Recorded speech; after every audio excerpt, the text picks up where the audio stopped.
Senhor, queremos convidar todos de pé para procedermos com a oração, dando início ao trabalho do Senhor da noite deste dia, orando a Deus pelos servos dele que vem a caminho e por aqueles que aqui já estão. Amém? Orando pelo nosso pastor, ele estará nos trazendo o ensino da palavra de Deus.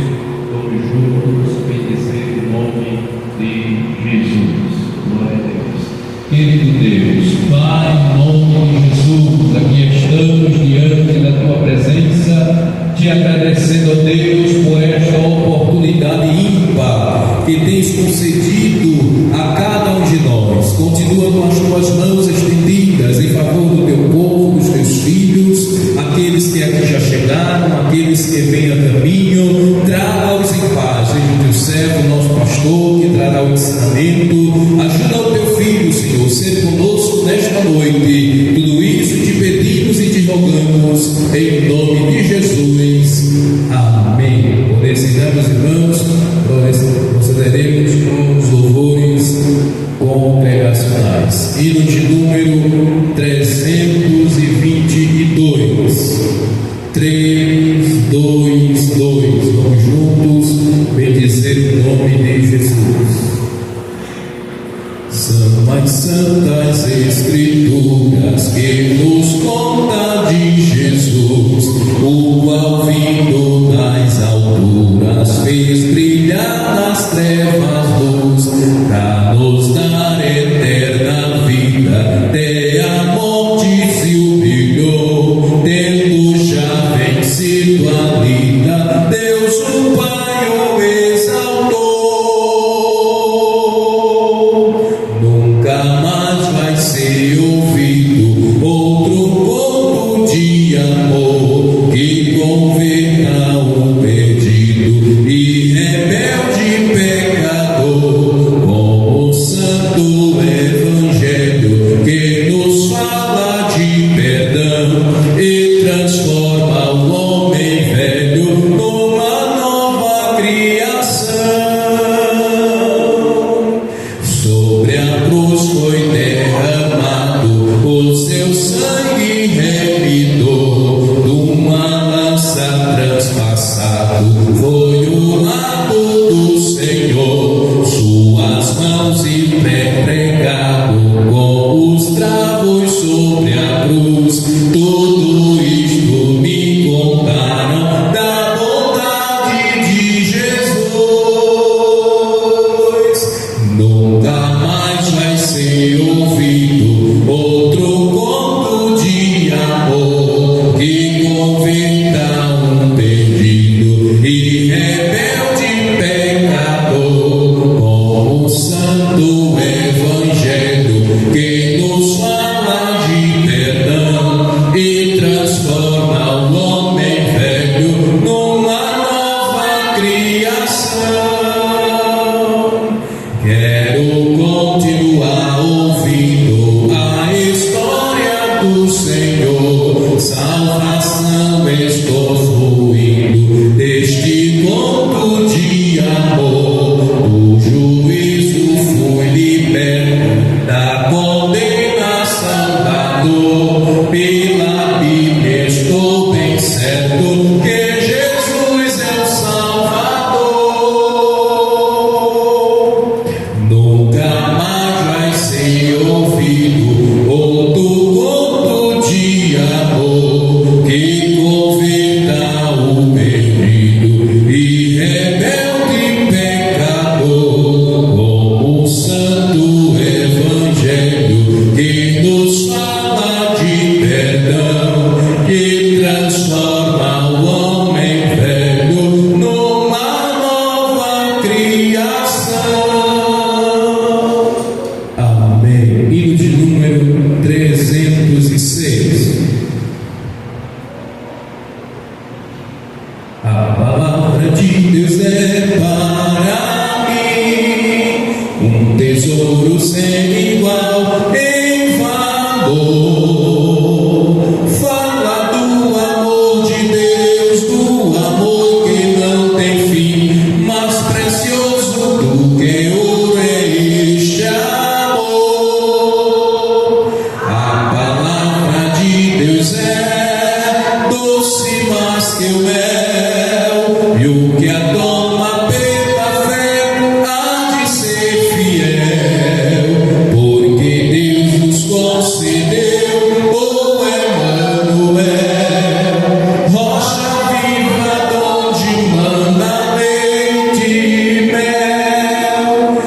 do dia.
sono.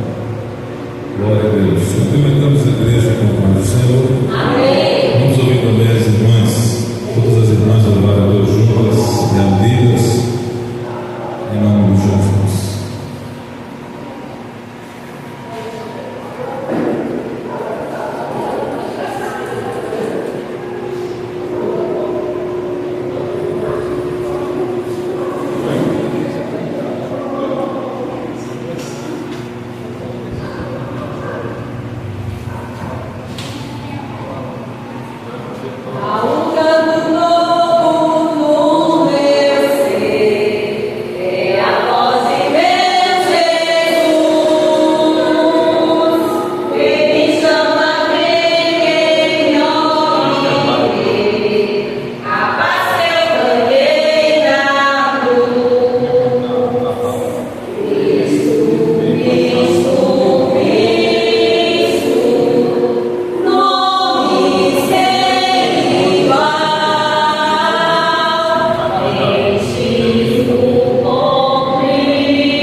Glória a Deus. Convidamos a toda a igreja para nos colocarmos em pé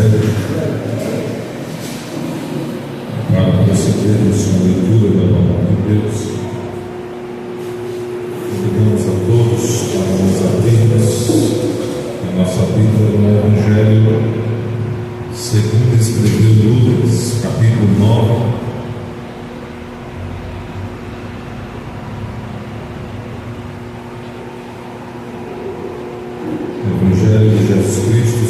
escreveu Lucas, capítulo 9, versículos 51 ao 56.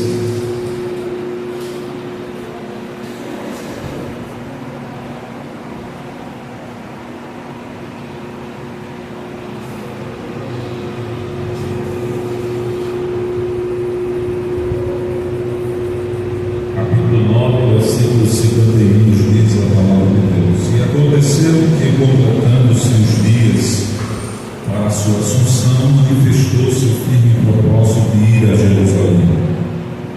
E mandou mensageiros diante de sua face, e indo eles entraram numa aldeia de samaritanos para lhe prepararem pousada. Mas não receberam, porque o seu aspecto era como de quem ia a Jerusalém. E os discípulos Tiago e João, vendo isso, disseram: Senhor, queres que digamos que desça fogo do céu e consuma, e os consuma, como Elias também fez? Voltando-se, porém, repreendeu-os e disse: Vós não sabeis de que espírito sois, porque o Filho do Homem não veio para destruir as almas dos homens, mas para salvá-las, que foram para outra aldeia. Amém? Vamos orar, apresentando a igreja, nossos pastores, atividades. Já no início do ano, nós temos no início do ano, já na primeira semana, no primeiro final de semana, o Congresso da JACS, de toda a juventude da Seara em Pernambuco. Serão dias marcantes para a juventude da igreja. Vereadores convidados, cantores, a cantora Raquel Silva, a cantora Maria Marçal estará presente. Vamos orar para Deus abençoar a todos os jovens, toda a igreja, as atividades, em nome de Jesus. Vamos continuar orando por nossos pastores que se encontram em obreiros, que se encontram enfermos. Pastor Gilberto ainda se encontra no hospital, o estado ainda é crítico. Orando para Deus continuar dando saúde ao pastor Flávio Gomes, ao diácono Arlano e Torrões. Vamos continuar orando pelos nossos irmãos também que se encontram enfermos, a Regina Pátria, irmão Alberto, irmã Silvânia, para Deus dar saúde no nome de Jesus. Amém? Vamos orar, pedindo as bênçãos de Deus. O Renato saiu. Vamos orar pedindo as bênçãos de Deus. O Renato vem aqui orar pelos pedidos do nosso pastor, a igreja, as atividades da obra na casa do Senhor. Em nome de Jesus, amém? Vamos apresentar esses pedidos em oração.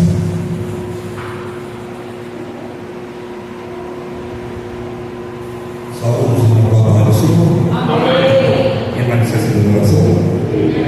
Justo é Deus, que nós nossa salvação de Jesus Cristo, nós vamos estar na tua presença, Deus, e agradecer pela oportunidade que me desse de estar na tua casa, pela tua palavra de folhida, Senhor, leitura devocional, pelo teu filho que vai trazer ensinamento, nos ajuda, dá a palavra, Senhor, ao bem da sua boca, não aquilo que nós queremos ouvir, mas aquilo que está no teu coração, pelos pedidos de oração que foi feito, Senhor, pelo nosso pastor presidente, pastor Hélio, meu Deus, pelos pastores que estão enfermos, da saúde, Senhor, do meu Deus filho, empregado, membro, aquele que está também enfermo, da saúde, para que possa caminhar para a tua casa. Continua abençoando o congresso de jovens que está chegando, Senhor, todas as atividades da igreja, toda a diretoria, todo o corpo docente local, Senhor, isso nós te pedimos e também já te agradecemos, em nome do nosso Deus Jesus Cristo. Amém.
todos, comigo e depois ouviremos as crianças louvando a Deus.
Glória a Deus, queremos agradecer mais uma vez ao nosso Deus, a oportunidade de estarmos aqui na sua presença, na sua casa, para adorarmos o seu nome e aprendermos a sua palavra.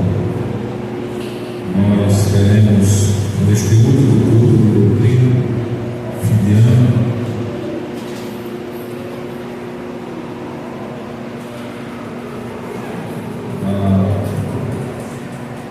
continuidade ao assunto que nós começamos, ou já estamos falando há algum tempo, que é os direitos que Deus não deu à sua igreja, trazendo exemplos bíblicos, os personagens bíblicos e aplicando-se à nossa realidade de hoje em dia. Nós falamos já sobre 3 direitos que Deus não deu à sua igreja e queremos dar continuidade, baseando-me neste texto de Lucas, que nós fizemos a leitura, Lucas, capítulo 9,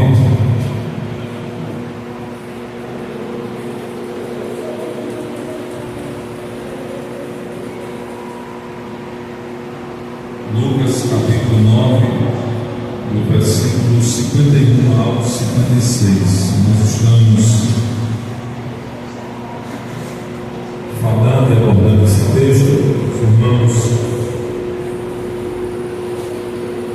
acredito que todos devem ter participado pelo menos um culto, onde nós estamos abordando, com base nesta ocasião, quando Jesus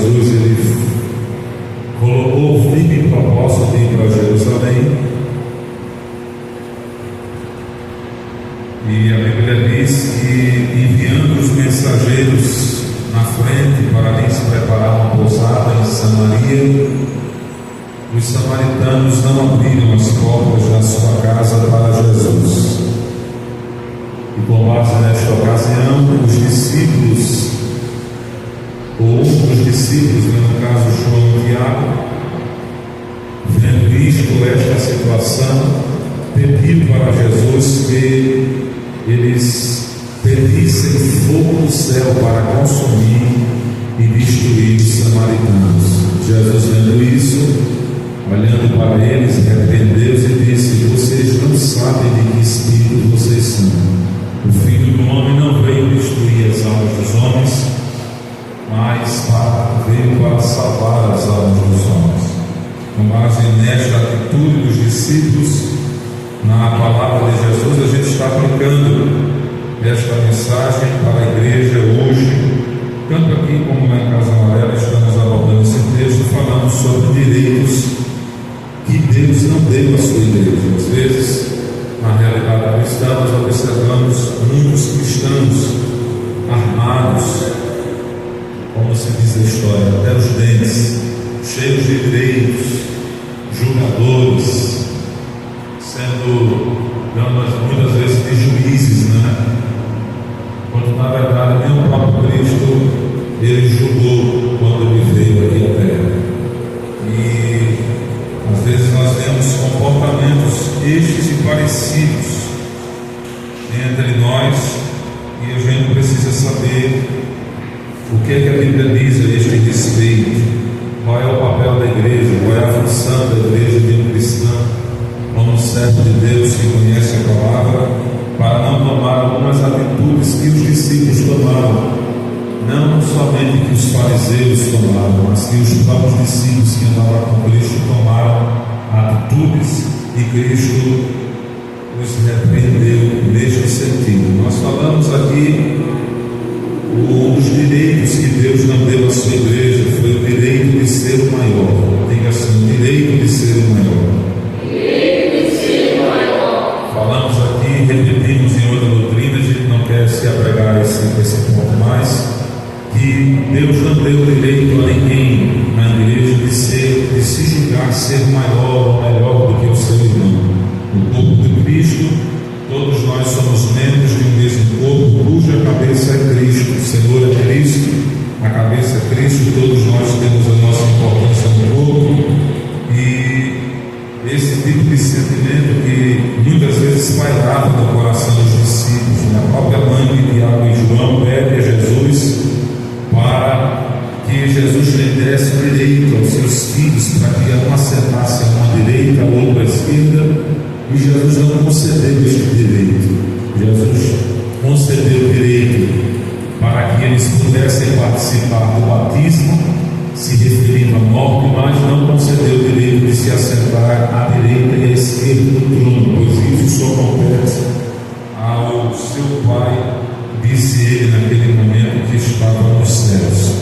Os próprios discípulos, em Lucas também, capítulo 9, versículo 46 ao 48, a Bíblia diz que eles disputavam entre si, ou discutiam entre si sobre qual deles seria o maior. Este tipo de sentimento, o próprio Jesus é o modelo principal e deu exemplo aos discípulos, muitas vezes ensinando e fazendo, de que no reino, para ser o maior tem que ser o menor, para ser o primeiro tem que ser o último, amém? Tem que ser o servo, e o servo de todos é o co-servo, é aquele que serve ao servo, né? Glória a Deus por isso. Deus não deu esse direito a ninguém de se julgar ser melhor do que o outro. Deus também não concedeu o direito a ninguém de fazer acepção de pessoas. Ninguém de fazer acepção de pessoas, tanto aqui dentro da igreja quanto lá fora do mundo. Fazer acepção por alguém que tem a roupa manchada da carne. Judas diz que nós devemos suportar até o pecador com a roupa manchada da carne, se apiedando-se deles, e alguns que estão duvidosos, para ver se algum deles porventura cheguem ao arrependimento. Nós não devemos ter esse tipo de sentimento extraído do nosso coração para fazer acepção de pessoas. Tudo que estamos falando aqui, ele está dentro do mesmo, é como se fosse sinônimo, né? Tudo proveniente do coração, acepção de pessoas, julgar ser o melhor do que o outro, parece que uma coisa leva a outra.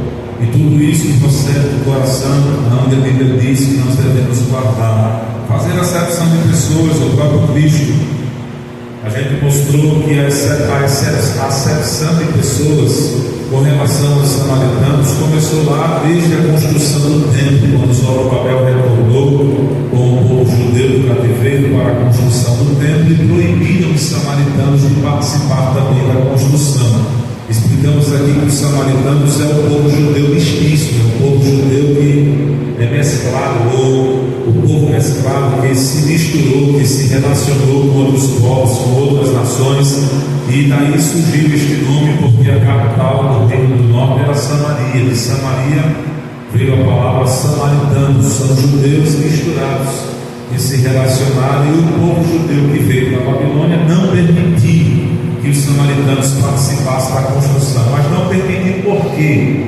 Porque Deus lhe ordenou, porque Deus estabeleceu assim, não. Em passagem nenhuma nós vemos Deus proibindo ou orientando, determinando que os samaritanos não pudessem participar do templo. Ao contrário, nós vemos o rei Salomão construindo o templo com muitos índios, com muitas pessoas que não eram hebreias, que não eram judeus. Nós vemos Salomão orando no templo, dizendo que Deus ouviria a oração do ímpio, a oração do gentio, melhor dizendo, que clamasse no templo quando trouxesse o sacrifício. Então nós vemos sim Deus convidando, estabelecendo o templo não somente para a adoração do povo judeu, mas para a adoração de todo aquele que desejasse participar do culto. Lá, quando Deus estabeleceu a Páscoa, estando o povo de Israel no Egito, Deus chamou Moisés e Arão, estabeleceu a Páscoa, e Deus disse para Moisés e Arão: se algum estrangeiro ou algum egípcio também desejar participar da Páscoa, ele poderá participar. Vai passar pelo ritual da circuncisão para se tornar natural da terra e vai poder participar. Ou seja, a salvação nunca foi exclusiva para o povo judeu, ela veio do povo judeu com o propósito de manifestar ao mundo, mas nunca restrita unicamente ao grupo do povo judeu ou ao povo hebreu, descendente do sangue de de Abraão. A salvação sempre foi um projeto de Deus para toda a humanidade. Diga amém por isso. Então, essa acepção com os samaritanos começou lá na construção do templo, no retorno de Babilônia, e percorria desde a época de Jesus. O clima era tão pesado que vocês observam que Jesus manda os apóstolos ou os discípulos comprarem pão, porque Jesus ia conversar com a mulher samaritana, e quando eles voltaram, ficaram de longe, observando, admirados como Jesus ele estava conversando com a mulher samaritana, e a própria mulher samaritana se surpreende com Jesus dizendo: como tu vens a mim pedir água a mim, pois eu sou mulher samaritana, pois os judeus não se comunicam com os samaritanos. Então a Bíblia faz questão de mostrar essa rivalidade, ao ponto desta rivalidade ser tão grande que existiam dois templos, porque os samaritanos nunca foram permitidos de entrar no templo de Salomão. Por isso construíram o próprio templo no monte Gerizim e adoravam ao Senhor no monte Gerizim. E a mulher samaritana um dia perguntou: Senhor, qual é o verdadeiro lugar para se adorar a Deus? Os judeus dizem que é em Jerusalém, os samaritanos dizem que é no monte Gerizim. Jesus disse: mulher, a hora vem em que os verdadeiros adoradores adorarão o Pai em espírito e em verdade. Nem é em Jerusalém, nem no monte Gerizim. E a hora vem, já chegou, porque Deus é espírito, e importa assim que os tais que o adorem em espírito e em verdade. Nem é no monte de Gerizim, nem é no templo dos judeus. Glória a Deus por isso. Deus não deu o direito de ninguém fazer acepção com ninguém. Jesus é o modelo principal de um líder. A liderança de Jesus, ela constrange, irmãos. Qualquer tipo de líder, ela constrange. Qualquer líder, o maior do seu, ainda que ele seja o maior líder, ou os maiores líderes em exemplo, em moralidade, em ética, mas mesmo assim, toda essa liderança aos pés de Jesus não passa-se de constrangimento. A forma como Jesus administra, a forma como Jesus escolhe, a forma, a maneira como Jesus anda, emana de maneira perfeita, não é? E nós vemos isso, Cristo como o próprio modelo de alguém que não fez, de um líder, de um mestre, de um pastor que não faz, que não fez acepção de pessoas, não é? A gente vê isso em vários exemplos da Bíblia. O próprio profeta Jonas é confrontado pelo amor de Deus quando achou que Deus não poderia salvar, não aceitou que Deus pudesse salvar os ninivitas. O apóstolo Paulo, escrevendo em Efésios capítulo 2, versículo 14, disse que Cristo é a nossa paz, do qual de ambos os povos, de dois povos fez um só, derrubando a parede de separação que estava no meio, não é? Desfazendo toda inimizade, toda rivalidade, toda rincha. Cristo é a nossa paz, de qual ambos os povos fez um, derrubando a parede que estava no meio. Toda barreira o Evangelho lhe quebrou, irmãos. Toda barreira de rivalidade, de rincha, de acepção de pessoas, de divisões, Cristo ele destruiu esta barreira. O apóstolo Paulo em Efésios capítulo 2, versículo 14. Jonas era um homem tão orgulhoso, tão patriota ali com relação ao povo judeu, que Jonas não aceitou quando Deus disse: eu vou salvar os ninivitas. E Jonas preferiu morrer quando pediu para os marinheiros lançarem ele para o mar, para acalmar a tempestade. Ele estava dizendo com outras palavras: eu prefiro morrer, morro, mas não levo a mensagem para os ninivitas. E quando os ninivitas, ou quando Jonas entrou dentro do ventre do peixe, naquela situação, ele se deparou com um grande inferno e clamou no ventre para viver. Deus livrou e salvou o profeta do ventre do peixe, que segundo ele mesmo disse: clamei no inferno. Mas quando Jonas prega a palavra, os ninivitas se convertem. Ele pede para morrer agora mais uma vez. Ele pede para morrer quando é lançado no oceano, e pede para morrer quando os ninivitas se convertem. 120 mil ninivitas. Veja o quão orgulhoso e pesado era o coração de deste profeta, deste judeu, que não aceitou a conversão de um povo que ele considerava um povo que não merecia salvação. E às vezes, aplicando para os nossos dias de hoje, a gente vê muito tipo de sentimento desses refletidos pelo caráter, pelo procedimento do profeta Jonas, refletida muitas vezes nos hinos cantados, a maneira como pregamos, nas reflexões dos nossos posicionamentos com relação à salvação, com a fé, com a salvação, como se Deus fosse propriedade de uma igreja, como se Deus salvasse somente por meio ou através de uma denominação, e como se o Espírito Santo fosse uma propriedade de uma instituição religiosa. E o Espírito Santo nem é propriedade, nem Deus é propriedade, mas a Bíblia diz que Ele nos tornou propriedade, povo peculiar seu. Glória a Deus. E a Bíblia diz que o Espírito Santo é o Senhor, e o Espírito de Deus é aonde está o Espírito, aí a liberdade. Glória a Deus por isso. Deus não é propriedade de ninguém. E muitas vezes, irmãos, a gente se constrange ou se envergonha, às vezes, com posicionamentos de cristãos, muitas vezes com 30, 40, 50, 70 anos de igreja, mas com uma visão tão pequena, teve uma vida inteira consagrada a Deus, não se envolvendo com as coisas do mundo. E muitas vezes, quando vai aplicar, a gente vê manifestações de coração que faz acepção de pessoas, julgando as pessoas pela boca, julgando as pessoas porque fazem parte de uma outra denominação, são menos santos, oram menos, tem menos intimidade do que nós. Deus só salva aqui nesta igreja, Deus só batiza aqui com o Espírito Santo nessa igreja. Irmãos, se Deus fosse depender da Assembleia de Deus para salvar toda a população, a Assembleia de Deus tem apenas 100 anos, 113, 114, 105 anos aproximadamente em todo o Brasil, e o Evangelho está aí desde que Cristo veio ao mundo, as boas novas estão sendo pregadas. A igreja foi perseguida, a Bíblia foi perseguida, mas a igreja está de pé, permanece de pé até hoje. Não dependeu de uma instituição. Ele usa a igreja, ele usa o povo dele na terra, mas não depende de um povo exclusivo para pregar o Evangelho. O próprio Jesus foi quem pregou o Evangelho para Paulo, o próprio Deus foi quem pregou o Evangelho para Abraão. Glória a Deus.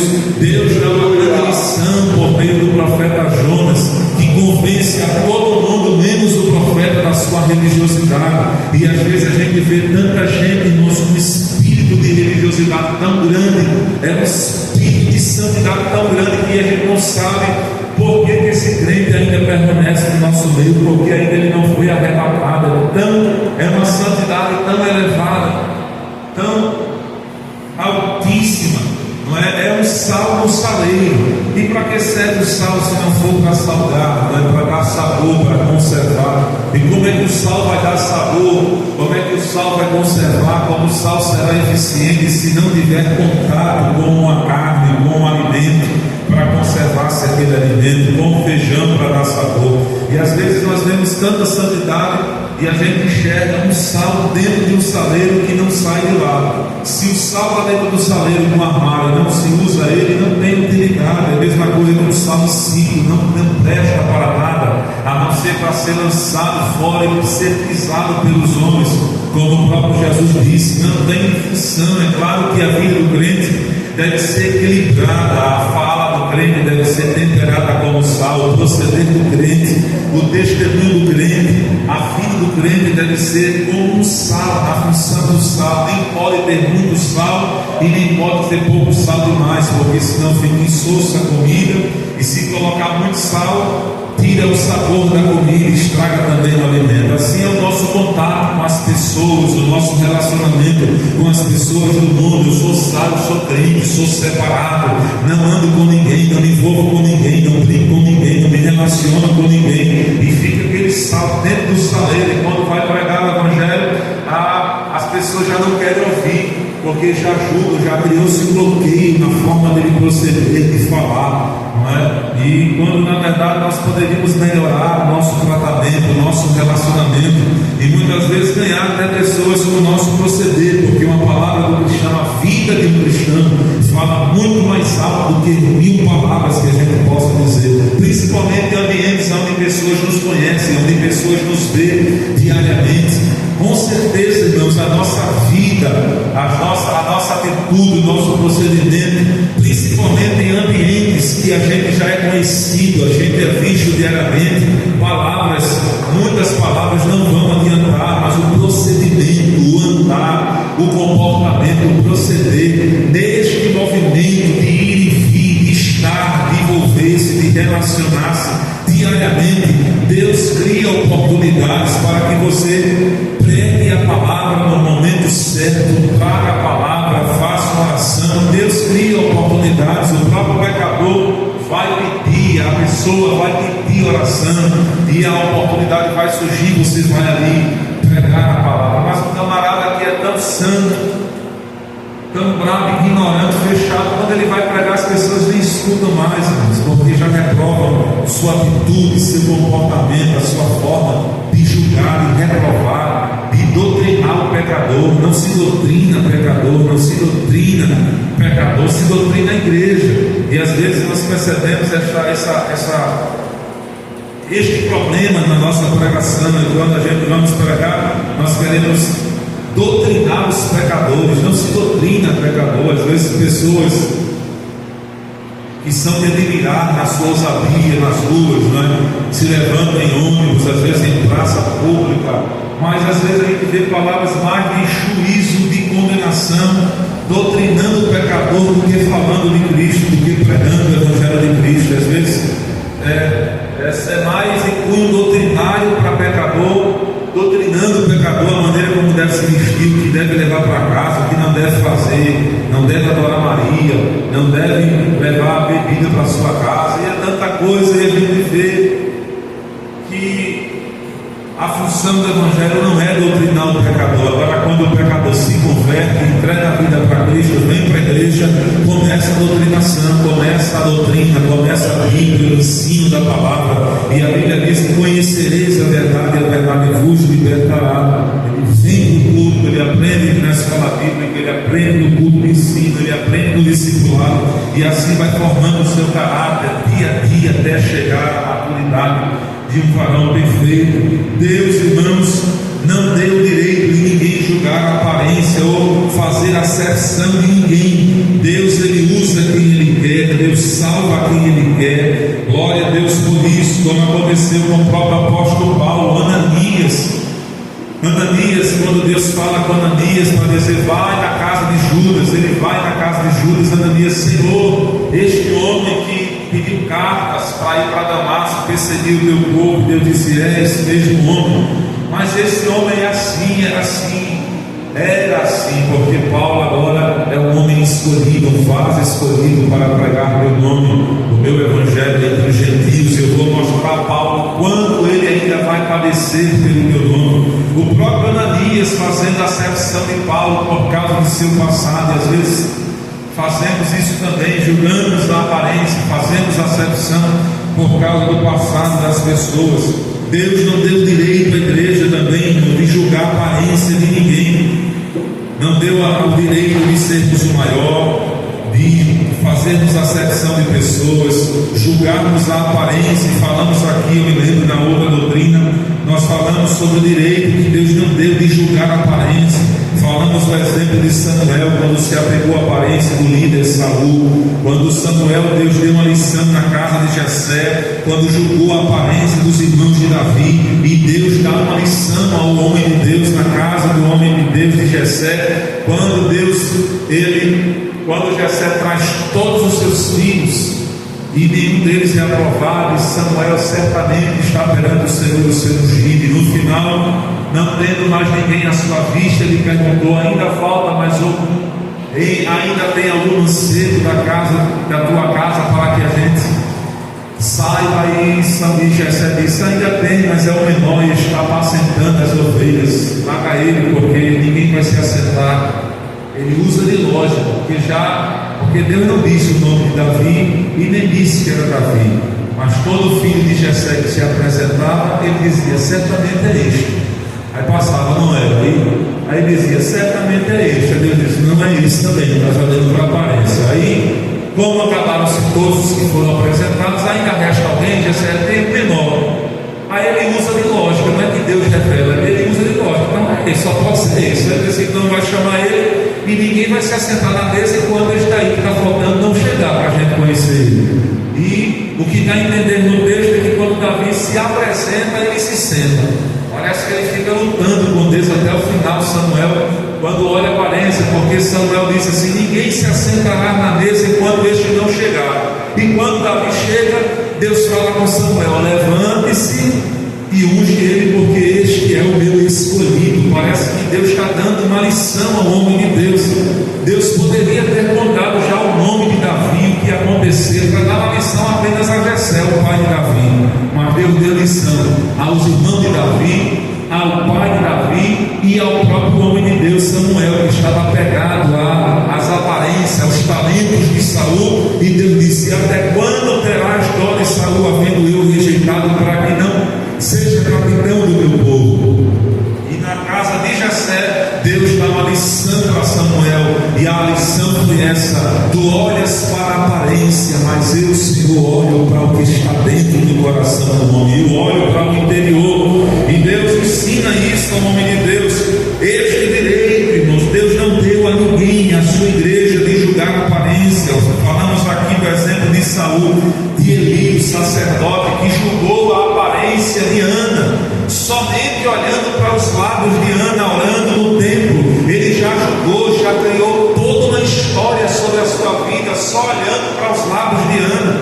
Tem pessoas que assim têm uma facilidade em criar história onde não existe, em criar uma algo só com base naquilo que viu, olhou para Ana e teve ela por uma embriagada. Até quando, mulher, tu estarás apegada a este vinho, aparta-te o vinho da tua boca? E ela disse: não, meu Senhor, tua serva não está embriagada, não tome tua filha, tua serva, como filha de Belial. Tem pessoas que assim, vê as coisas, vive, não sabe de nada, e já cria história, vai criando, julgando a aparência somente no proceder das pessoas, no andar, no lábio, na forma, no semblante, já cria todo um argumento sem saber de nada, e compartilha essas informações como se fosse verdade. E diz o ditado popular: de tanto se falar uma mentira, ela acaba se tornando uma verdade.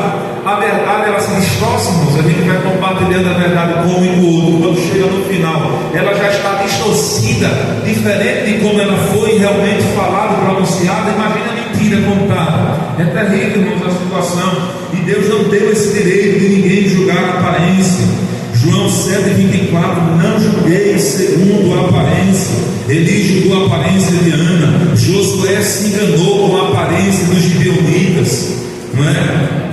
A igreja de Sardes tinha uma aparência de que estava viva, se apegada à glória, às riquezas, e Deus disse: tens famas de que vive, mas na verdade estás morto, não é? Se julgando-se se mostrando diante da sociedade pelas estruturas do templo, pelas riquezas do templo, pela aparência, pelas glórias do passado de quem conquistou. A fama era tão grande de Sardes, mas Jesus disse assim: tu tens fama de que vives, mas na verdade tu estás morto, não é? Só Deus pode julgar o homem, pode julgar a igreja, pode julgar o mundo, porque Ele conhece todas as coisas. Outro direito que Deus não concedeu à sua igreja, o direito, diga assim comigo, o direito de julgar a consciência ou julgar o coração. Deus não deu esse direito a ninguém de julgar, de sair julgando o coração das pessoas, ou a intenção, ou a consciência das pessoas. Não cabe a nós julgar a intenção do coração das pessoas, não é? E a gente vê isso muitas vezes. Os amigos de Jó julgaram a consciência de Jó, porque viu o estado em que Jó se encontrava. Ficaram 7 dias chorando com seu amigo, mas depois a lição ou a visão que eles tiveram de Jó naquela situação era de que o homem, que Jó, seu amigo, estava em pecado e precisava confessar o seu pecado a Deus, que não existe um homem na terra que possa atender a Deus e está na situação que Jó se encontrava. E observe que quando Deus vai falar no final, vai restaurar o cativeiro de Jó, em Jó 42, do 7 ao 9, Observe que Jó tinha 4 amigos, não é? Mas Deus, quando vai repreender, Deus repreende apenas 3, não é? Zofar, Bildade e Eliás, né? Ele faz Zofar e Bildade e não repreende Eliú, que era o mais novo, mais moço, que se apresenta por último. Deus só repreende, Deus se apresenta, fala com os 3 amigos de Jó, repreendendo eles. E por que Deus só repreende os 3 e não repreende Eliú? É porque os 3 que foram repreendidos julgaram a consciência de Jó, julgaram a intenção, o coração de Jó. Já o Eliú, ele não condena o coração de Jó, ele defende a causa de Deus, a santidade de Deus, a justiça de Deus. E porque os 3 condenaram o coração de Jó, julgaram a consciência de Jó, Deus diz aos 3 amigos de Jó que julgaram a sua consciência: vá lá, peça perdão e peça para Jó orar por vocês. Se Jó orar por vocês, eu vou perdoar vocês. É o que Deus fala com os amigos que julgaram a consciência do seu amigo Jó. O irmão do filho pródigo julgou a consciência. Lucas 15:30 diz que quando o irmão dele chega, o filho pródigo que se perdeu do lado de fora, o irmão, ele julga a consciência, dizendo para o seu pai: eu estou aqui este tempo todo, tu não me fizeste nada comigo, e o teu filho que gastou tudo com as meretrizes. Ele ainda cria a situação, né? Teu filho que gastou tudo com as meretrizes. E em momento algum a Bíblia diz que ele gastou com as meretrizes. A Bíblia diz que ele gastou tudo que tinha, indo mal a pior, ao ponto de desejar comer as comidas, as bolotas, as comidas dos porcos.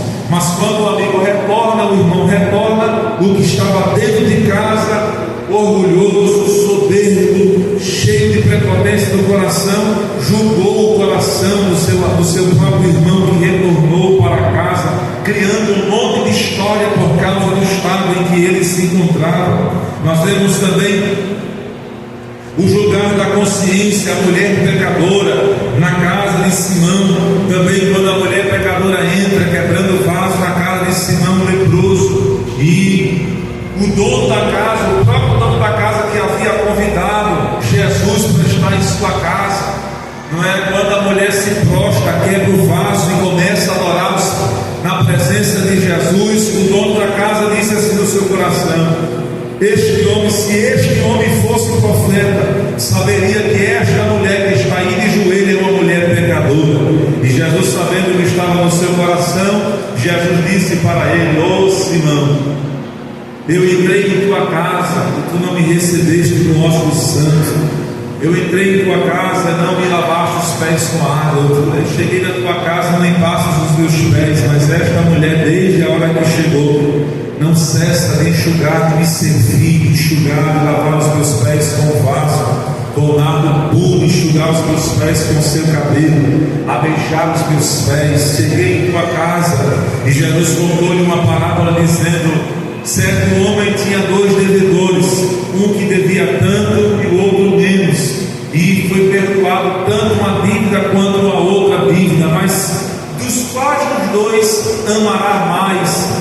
Ama mais. E o dono da casa disse assim: com certeza o que vai amar mais é aquele que tinha uma dívida maior. Disseste bem, Simão, porque a quem mais é perdoado, mais ele ama. Ele estava dizendo: tu tem pecado, ela também tem pecado. Tu tem dívida, ela também tem dívida. A tua dívida pode ser menor do que a dela, mas porque eu perdoei a dívida dela, também perdoei a tua. Ela está fazendo isto que está procedendo diante de todos. É porque ela está demonstrando que me ama mais, porque está agradecida pelo tamanho da dívida que foi perdoada sobre ela. A situação também diante da mulher adúltera também, quando estavam os homens que foi pego em grande no ato de adultério, procedem para Jesus, julgando a sua consciência também para estabelecer como se achasse no direito de ser condenadores ou juízes daquela mulher. Isso entra no outro ponto que vamos falar aqui: o direito de exercer um juízo. E estamos falando sobre o direito de julgar a consciência. A consciência dos irmãos durante a ceia. 1 1 Coríntios capítulo 11, o julgar a consciência dos irmãos durante a Santa Ceia. O apóstolo Paulo fala isso em 1 Coríntios capítulo 11, quando Paulo está exortando os irmãos, ou repreendendo, ensinando os irmãos o procedimento, qual seria estar na Santa Ceia. E o apóstolo Paulo disse: examine-se, pois, o homem a si mesmo, e coma também deste pão. Ele fala: examine-se o homem a si mesmo, e não julgar o próximo, julgar o outro, examinar o outro. Aí às vezes nós julgamos, ceamos mal, porque vemos para a igreja com um coração de juiz, julgando os outros, julgando o próximo, quem está com pão, quem pegou pão, se ela vai cear, se o irmão vai cear, vai deixar de cear. Quando a Bíblia diz: examine-se, pois, o homem a si mesmo, e não o outro, e coma deste pão e beba deste cálice. Os irmãos, Tiago, no capítulo 4, versículo 11 e o 12, o apóstolo Tiago, irmão de Jesus, ele disse assim: porventura, quem és tu que julgas o teu irmão? Porventura és tu observador da lei? Se tu julgas o teu irmão, tu não és observador da lei, sim juiz. Mas só existe um juiz e um legislador que pode salvar e destruir as almas dos homens, e é Cristo Jesus. Diga amém por isso. Tiago diz: só tem um que tem o direito de exercer o juízo para salvar e destruir, e não é a igreja, e não é o apóstolo Paulo, o apóstolo Pedro. Só tem um que tem poder para destruir, não é Tiago, não é João, não é os homens religiosos, a cúpula religiosa que pegaram as pedras para matar aquela mulher em pleno ato de adultério. Não é o dono da casa que convidou Jesus, que tem o direito de julgar a consciência daquelas pessoas. Tiago diz: só tem um que é legislador e é juiz e tem poder, e só ele pode salvar e destruir as almas dos homens. Vamos lá olhar aqui do texto, Tiago capítulo 4.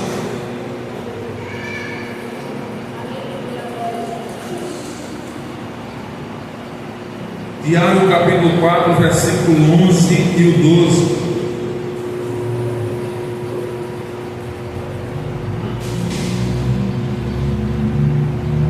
Irmãos, não faleis mal um dos outros. Quem fala mal de um irmão e julga seu irmão, fala mal da lei, julga a lei. E se tu julgas a lei, já não és observador da lei, mas juiz.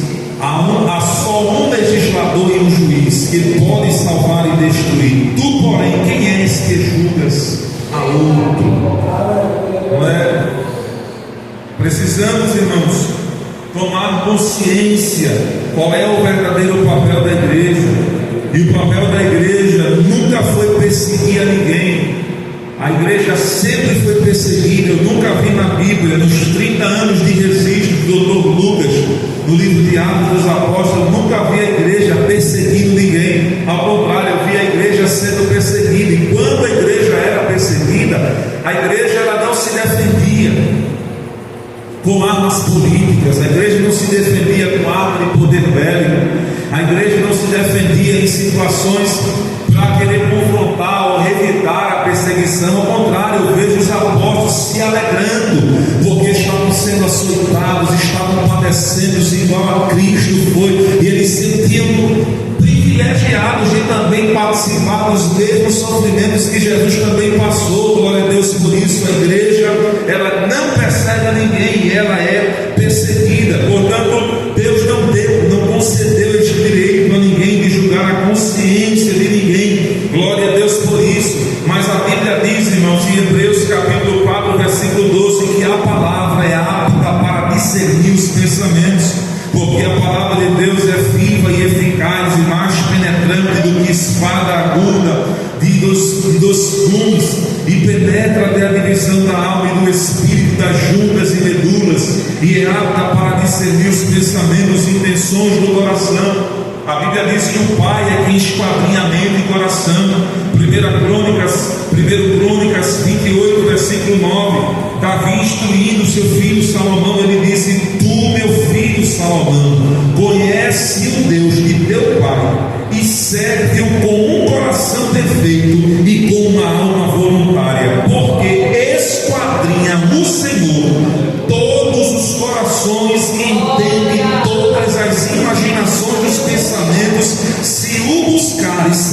achado de ti, porém se o deixares, rejeitar-te-á para sempre. A Bíblia diz também que o Filho do Homem conhece o que está no coração do homem.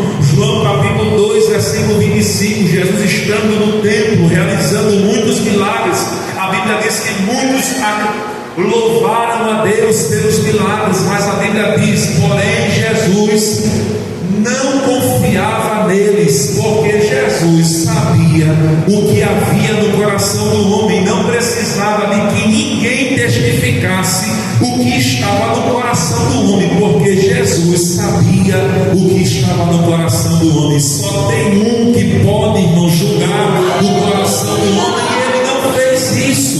É Jesus, porque conhece, esquadrinha, sabe as intenções do coração de qualquer um de nós. Glória a Deus por isso. Portanto, ninguém tem este direito de julgar o coração de ninguém. Glória a Deus por isso. Outro direito que Deus não concedeu à sua igreja, e eu termino por aqui, diga assim comigo: o direito de exercer o juízo. Irmãos, às vezes nós vemos tantas pessoas, irmãos, tantos cristãos, tantos crentes, irmãos, agindo, procedendo desta forma, cheios de direitos, exercendo o juízo, vê tudo, já quer julgar, já quer condenar, já quer estabelecer a sentença, como se eu e você tivesse poder para tirar alguém do inferno ou botar alguém no céu. A gente não tem, irmãos, não temos esses direitos. Deus não estabeleceu a gente como juízes dentro da sua casa. Deus não estabeleceu a gente como juiz do mundo dos pecadores. Deus não estabeleceu eu como um juiz do meu irmão. E até em situações de falha, não só me refiro ao contexto de alguém que eu estou julgando a aparência. Eu não sei o que é, mas eu estou julgando. Não é só julgar sem saber, é também não julgar sabendo. Às vezes você pode saber, ter provas, ter tudo, não pode ser pego. A pessoa foi pega no ato de contradição. Nem nesta situação eu e você tem o direito de julgar a consciência, as obras, a intenção, mandar o irmão para o inferno ou tirar o irmão do inferno, irmãos. Ninguém tem este poder, porque Deus não constituiu ninguém com este direito de exercer condenação, irmãos. Deus não concedeu. A igreja só tem poder de perdoar pecados que foram cometidos contra ela. Não existe um homem na terra que tem poder a não ser Jesus de perdoar pecado. O próprio Deus é o único que perdoa pecado. Jesus foi condenado porque Jesus perdoava pecado, e isso era uma blasfêmia diante do judeu, porque só quem tinha poder para perdoar pecado era Deus. E Jesus, sendo homem, certa vez um paralítico entrava dentro da sua casa com 4 amigos, se colocaram ele, vendo-lhes a fé, Jesus: filho, teus pecados estão perdoados. E os fariseus do seu coração razoando, dizendo: que homem é este que pode perdoar pecado? Este homem está blasfemando. E Jesus, sabendo o coração deles: homens, para que vós saibais que o Filho do Homem tem poder para perdoar pecado. O que é mais fácil dizer? Filho, perdoados estão os teus pecados, ou paralítico, toma o teu leito, anda e vai para a tua casa. Para que vós saibais que o Filho do Homem tem direito, tem poder para perdoar pecado e para repreender as enfermidades. Querido filho, levanta, toma o teu leito e vai para a tua casa. É só Ele, irmãos, que pode perdoar os pecados, e ninguém tem direito de exercer juízo de condenação sobre ninguém, mesmo no ato da falha, como se deparou aquela mulher em pleno ato de adultério, os homens com as pedras na mão, armados até os dentes para matar aquela mulher, e aproveitaram a situação. Já que a gente vai matar, vamos levar para este homem chamado Jesus, e a gente aproveita a situação, apedreja ela e apedreja ele quando blasfemar contra a lei de Moisés. Diz que qual é o procedimento. Jesus se abaixa, começa a escrever no chão com o seu dedo na areia, e Jesus diz assim: quem de vós não tiver pecado, que atire a primeira pedra. E a Bíblia diz que um ao outro ia lançando as pedras, jogando no chão e indo embora um ao outro. E quando Jesus se levanta, diz: mulher, ninguém te condena. Ô mulher, não, Senhor, eu também não te condeno, vai em paz. O único que tinha poder, irmãos, para condenar e lançar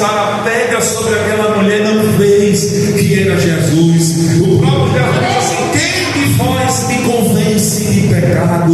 Não há nada em minha vida que vocês possam julgar como a imoralidade, como algo imoral, como algo errado. O único que tinha o direito, ele não fez, irmãos, porque o Filho do Homem não veio destruir as almas dos homens, mas veio salvar a vida dos homens.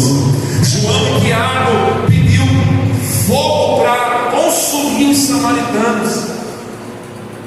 O que tem de crente, irmãos, às vezes, quando é perseguido e ora para Deus matar o vizinho, para matar fulano, matar o perseguidor, irmão, é como se estivesse no direito, Deus vai te matar. Não é? Às vezes ele está pregando o evangelho, alguém ofende ele, aí ele está achando que está sendo ousado, mas é a foitice isso. Aí ele vai dar outra palavra, o pecador dá uma, tu vai para o inferno, pecador miserável, como se estou falando a verdade. Não é? Cristo não deu esse direito, irmãos, para a igreja para estar condenando o mundo, condenando o pecador, não é? A maneira como pregamos, muitas vezes pregamos é uma maneira errada, às vezes são palavras verdadeiras, mas de forma errada, colocações erradas, em contextos errados. A Bíblia fala mais no inferno do que no céu, mas eu nunca vi Jesus ensinando os discípulos para mandar o pecador para o inferno. Não existe esse contexto. Jesus disse: ide por todo mundo, pregar o evangelho a toda criatura. Se ele crer, será salvo, mas se não crer, será condenado. Jesus não disse isso para os discípulos dizerem para o pecador. Jesus está dizendo para os discípulos: vocês vão pregar e vão ensinar. Se eles crerem, eles vão ser salvos. Se for crer e for batizado, serão salvos. Mas se não crerem, eles já estão condenados. Jesus não mandou ele repetir. Não era a mensagem, era ensinem isso, preguem isso, que se eles crerem, serão salvos. Se não crerem, já estão condenados. Jesus não mandou repetir esta mensagem. Jesus estava dizendo que esse seria o resultado da pregação dos discípulos, que se o povo aceitasse, seria salvo, e se não aceitasse, iria para o inferno. Deus não mandou o discípulo dizer: vocês vão para o inferno, bando de pecadores. Não existe isso, esse tipo de ensinamento. Não é? A melhor maneira de se pregar o evangelho para um pecador é um homem que tira o osso da boca do cachorro. Você não vai tirar o osso da boca do cachorro colocando a mão no osso na boca do cachorro. Você oferece um pedaço de carne. Quando você oferecer um pedaço de carne, o cachorro solta o osso e corre para um pedaço de carne. Assim é o pecador. Você não vai tirar a idolatria do pecador, o pecado do pecador, falando do pecado do pecador. Você não vai extrair o cigarro da boca dizendo que vai para o inferno, vai morrer do câncer miserável, vai morrer de AIDS, prostituto. Tem gente que prega assim mesmo, irmão. Tem gente que prega o evangelho desta forma mesmo, né? E como se estivesse causando qualquer tipo de efeito, não é? Mas o verdadeiro efeito da mensagem é quando a gente oferece aquilo que é melhor. Jesus é melhor, não é? Você oferece Jesus, mostra os efeitos da salvação, os privilégios de ser alguém salvo. Quais são os privilégios de alguém que se torna cristão, que aceita Jesus para morar no céu? Você fala o que é bom, e o pecador vai entender: rapaz, Jesus é bom mesmo, eu vou largar minha vida e entregar a minha vida para Cristo. Glória a Deus por isso. Deus não concedeu o direito de ninguém de exercer o juízo. Pedro, diante do soldado mau, quando vai prender Jesus, ele é armado até os dentes. Tem gente que é assim. Jesus está do lado dele, ele está do lado de Jesus, mas se qualquer coisa que acontecer, ele puxa logo o facão, foi do Pedro. 3 anos Jesus dizendo: eu sou manso e humilde, aprendam de mim. Jesus, Pedro lá com o facão. Quando veio o soldado, ele puxou o facão para cortar, feriu o soldado, acertou na orelha. E tem muita gente assim, cheio de direitos, agindo como juízes dentro da igreja. Mas vemos a postura de Saul, por exemplo, a postura de Davi diante de Saul. Mesmo Saul tentando matar a vida de Davi, Davi não se julgou, irmãos, no direito de matar o rei Saul. Não se achou. Quando os homens de Davi viram que Saul estava desprovido, vulnerável, os homens de Davi disseram assim: é um perigo, irmãos, com um tipo de palavras, tipos de profecias, de ameaça, profecias e mensagens que levam a gente às vezes a ter tipos de comportamentos e atitudes e sentimentos no coração por palavras que não vieram da parte de Deus, não é? Os homens de Davi disseram assim para Davi: homem de Deus, levanta-te, fere teu inimigo, porque Deus entregou o teu inimigo nas tuas mãos, mata ele, porque hoje é o dia. Olha a profecia, irmãos, profecias ou palavras que levam a igreja a ter ódio do irmão, levam a igreja a ter um sentimento de juízo contra o seu irmão, a ver o irmão como inimigo dentro da própria congregação, a ver o parente como inimigo dentro da congregação. O apóstolo Paulo diz, irmãos, que nós temos uma guerra a lutar, e é contra as potestades, contra os diabos e os seus anjos, não é contra o meu próximo, contra o meu irmão, não é? Já temos as lutas diárias, carnais a serem enfrentadas, as guerras espirituais a serem enfrentadas. E Davi, irmãos, não atentou para a palavra dos seus homens que estavam com ele: levanta-te, homem, porque Deus é contigo. Deus hoje entrega este homem em tuas mãos, fere e mata ele. Davi rasgou um pedaço da orla, irmãos, da orla do homem de Deus. Davi ficou com uma dor tão grande, irmãos, com um peso na consciência, porque rasgou um pedaço da orla de Saul e disse: ai de mim, se ferir ou matar o ungido do Senhor. Glória a Deus por isso. Davi tinha consciência de que Deus não me chamou para ser juiz, Deus não chamou para exercer o juízo de Deus, mas para ser um servo dele. Glória a Deus por isso. O próprio jovem de Coríntios, né? O próprio jovem de Coríntios, eu encerro por aqui, que se encontrava na igreja de Coríntios, um jovem que estava cometendo um grande pecado, ao ponto do apóstolo Paulo dizer que nem entre o mundo havia um pecado tão semelhante que estava acontecendo na igreja de Coríntios. Paulo age de severidade no momento. Paulo, um jovem que estava se relacionando com a mulher do seu pai, Paulo enviando por carta, a primeira carta aos Coríntios, no capítulo 5, Paulo repreende o tal que estava cometendo este ato, repreende a igreja, que a igreja toda sabia daquela situação e não fazia nada, estava aceitando aquele pecado dentro da igreja. E Paulo, ele usa uma expressão muito forte contra aquele jovem, dizendo assim para aquele jovem. Vamos ler esse texto, meus irmãos, para a gente estar concluindo. 1 Coríntios capítulo 5.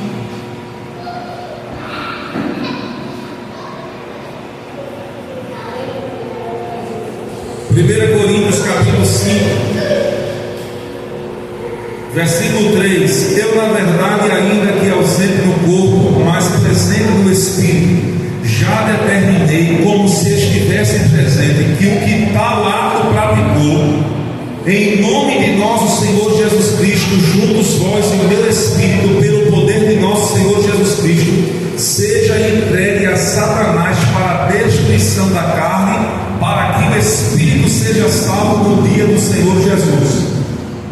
Aqui esta expressão, irmãos, o apóstolo Paulo dizendo para que o tal, se referindo ao jovem que praticou o pecado, Paulo dizendo para que o tal, em nome de nosso Senhor Jesus Cristo, seja entregue a Satanás para a destruição da carne, para que todavia o seu espírito fique vivo, né?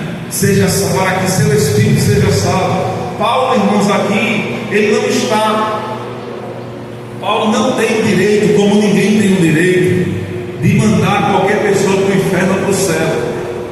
Paulo é incoerente aqui a mensagem quando a gente entende ao pé da letra, porque Paulo está dizendo para que o tal seja entregue a Satanás, para que a sua carne seja destruída e o seu espírito seja salvo. Não existe isso, né? No literal, vamos levar para o literal. Um pecador que morre de uma maneira drástica, a sua carne é destruída e a sua alma, o seu espírito é salvo.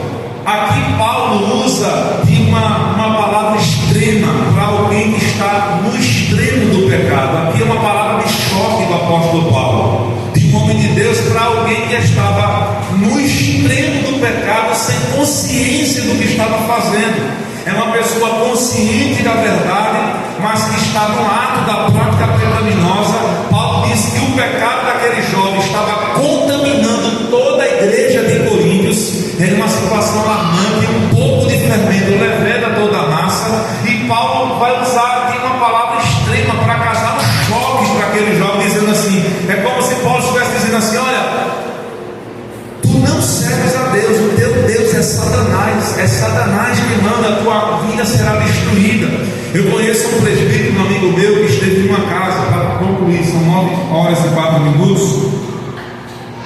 Ele esteve em uma casa para aconselhar um casal crente, mas só vivia brigando, discutindo e xingando um ao outro, desrespeitando um ao outro. Ele foi na casa daquele casal e ele ficou só escutando o casal um falar do outro, ela falando dos pecados dele, ele falando dos problemas dele, e era um jogando o erro do outro, a falha do outro, desrespeitando o outro, e o presbítero lá, observando tudo, deixando eles falarem. Quando eles terminaram de falar, o presbítero disse assim: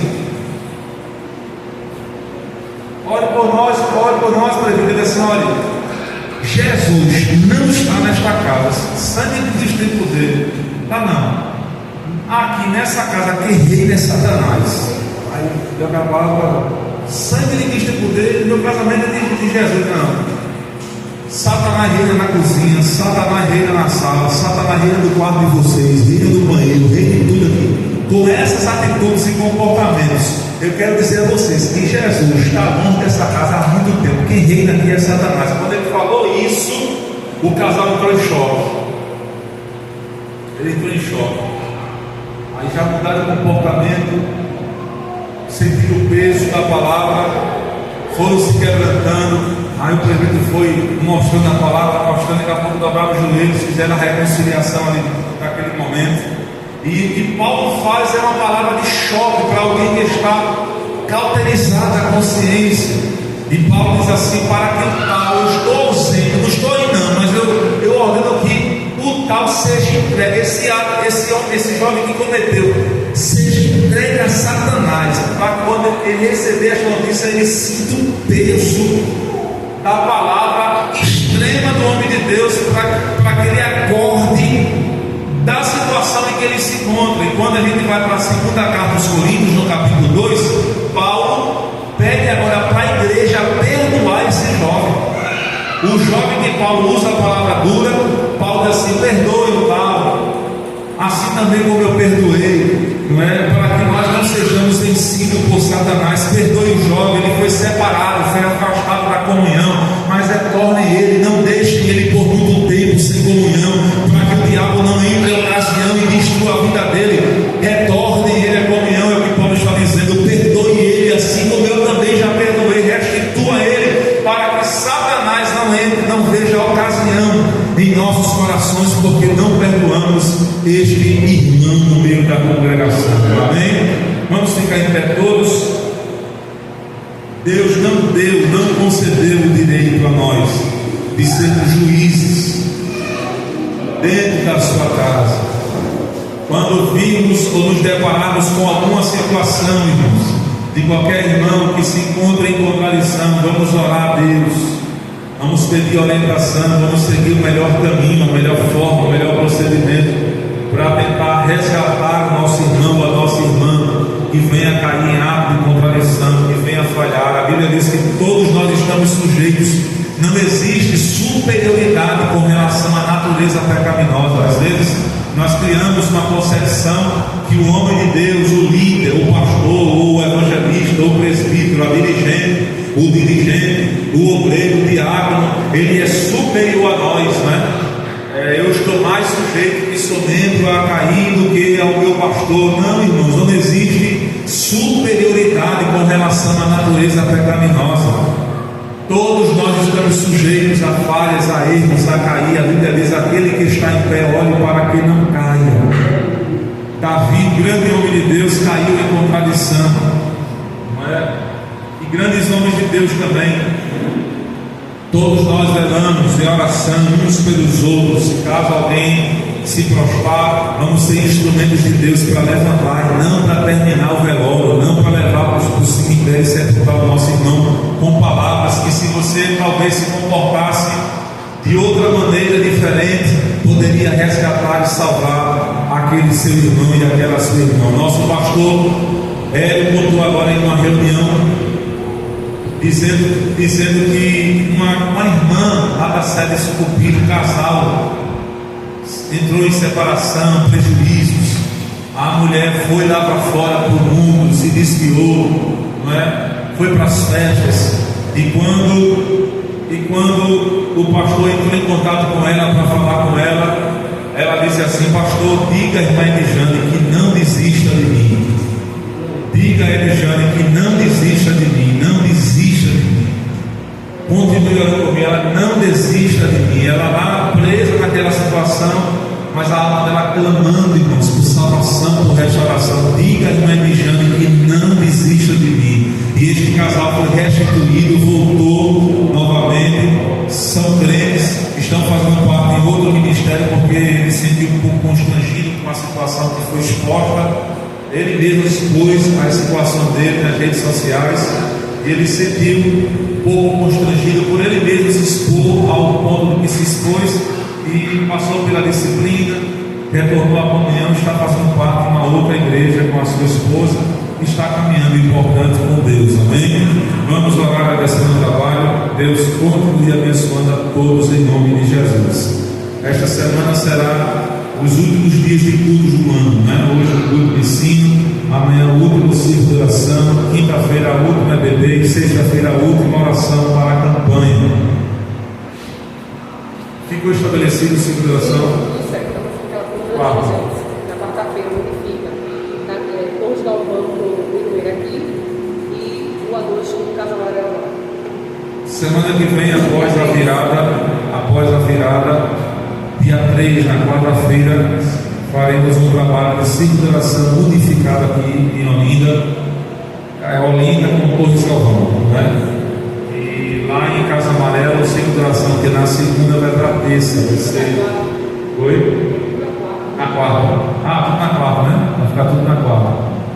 Casa Amarela e Alta vai ficar na quarta.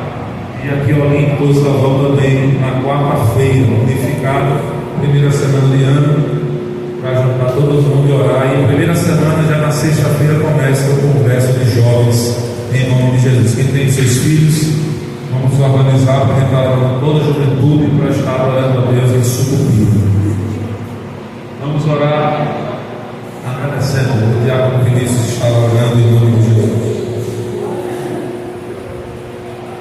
Queridos irmãos, quem mais carece das orações, maravilhoso e eterno Deus, Pai, no nome de Jesus, queremos te agradecer, Senhor, por esses momentos que passamos diante da tua presença, quando já louvamos, bendizemos o teu nome e podemos ter a oportunidade, Senhor, de aprender de tua parte. Continua aplicando a mensagem ao nosso coração e que viemos proceder, Senhor, de acordo com o teu ensinamento, de acordo com a tua orientação. Leva-nos em paz para os nossos lares, dê-nos uma boa noite, um sono reparador. Veja o teu servo, nosso pastor, que trouxe o ensinamento, veja a sua família, veja a nossa regional, Senhor. Continua com as tuas mãos estendidas, todas essas bênçãos te pedimos e juntos te agradecemos, no nome de Jesus, o teu Filho, que vive e reina para todos sempre. Amém.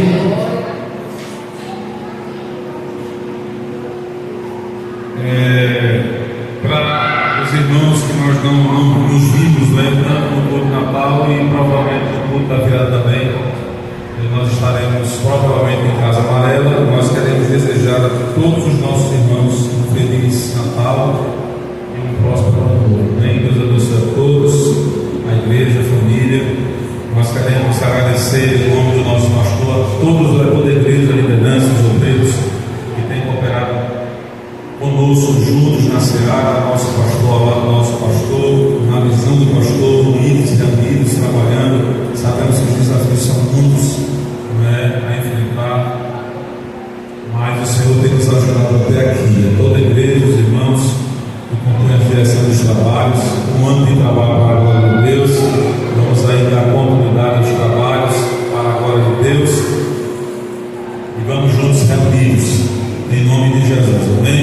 Eu estou um pouco meio mal-estar, porque hoje um pouco meio aguentado, desde o Natal que estou meio arriado, por isso que eu não estou vendo meio cansado assim, mas eu estou um pouco doente e feio. Então Deus abençoe a todos no nome de Jesus, amém? Que a graça do Senhor Jesus, o grande amor de Deus nosso Pai, a comunhão e as consolações do Santo Espírito seja com todo o povo de Deus hoje para todos sempre.